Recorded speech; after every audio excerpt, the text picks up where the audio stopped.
Good morning বন্ধুরা, কেমন আছো? আমি সোমার রান্নাঘরে সোমা হাজির হয়ে গেলাম। আজকে আমার রেসিপি শনিবারে হবে আমার পটলের ডালনা। এই দেখো পটল। এখন আমি এই পটলগুলি কাটবো। পটল আলু দিয়ে একটা ডালনা হবে, সেটা আমি তোমাদেরকে দেখাবো।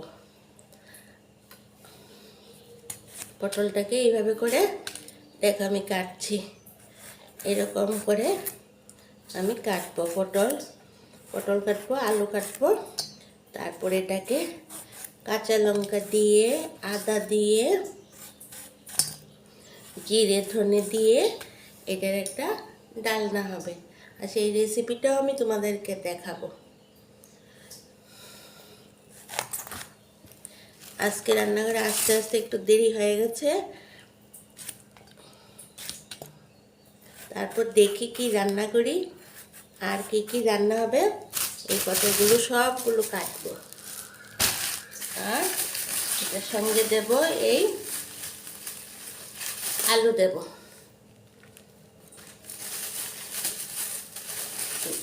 রান্নাঘরে বেশি কিছু রান্না করবো না, আলু দেব।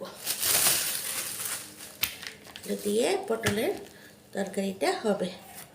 তোমরা কে কে পটল খেতে ভালোবাসো? তোমরা এইভাবে কে কে খাও? আমি আজকে পটলের এটা নর্মালভাবেই রান্না করব।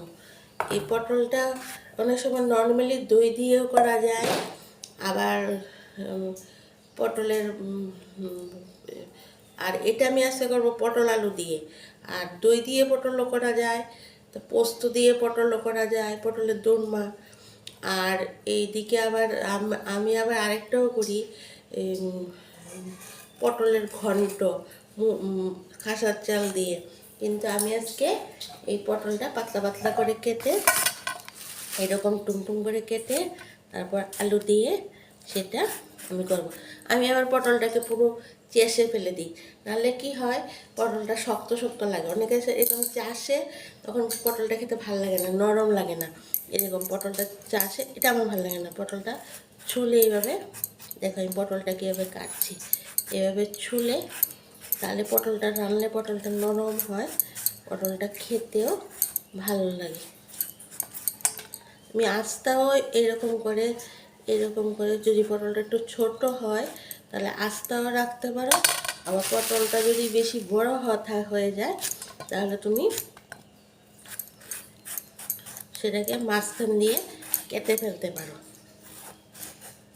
তারপরে তেজপাতা, শুকনো লঙ্কা ফোড়নে, তারপরে পাঁচফোড়ন দিয়ে, আমি তো পাঁচফোড়নই দিয়ে তারপরে আদা বাটা, কাঁচা লঙ্কা বাটা দিয়ে সেটাকে ডালনাটা করবো। আলুটাকে একটু সিদ্ধ করে নেব, তাহলে আলুটা একটু ভাঙা ভাঙা হবে।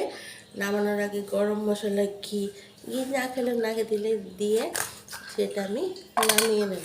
আর নর্মালিভাবে ডালনাটা খেতে আমাদের বাড়ির সবাই খুব পছন্দ করে। আলুটাকে কীভাবে কাটবো, আর পটল তো কয়েকটা দেখিয়েছি, আলুটা দেখাচ্ছি। আলুটাকেও এইভাবে ছুঁড়ে নেব, চেষে দিলে থেকে যায়, তখন ভাল লাগে না খেতে। দেখাচ্ছি আলুটাকে কীভাবে কাটছি। এটা আমার রান্নার প্রিপারেশান। তো ডাল তো একটা হবেই, মুগ ডাল, আর সঙ্গে দেখি কিছু একটা ভাজা টাজা করে নেবো। আজকে বেশি কিছু করবো না।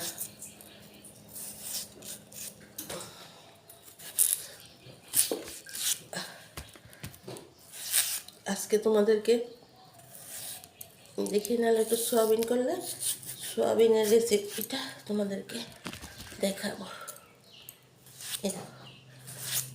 আলুটাকেও আমি এভাবে বেশি বড় না বেশি ছোট না করে দিচ্ছি।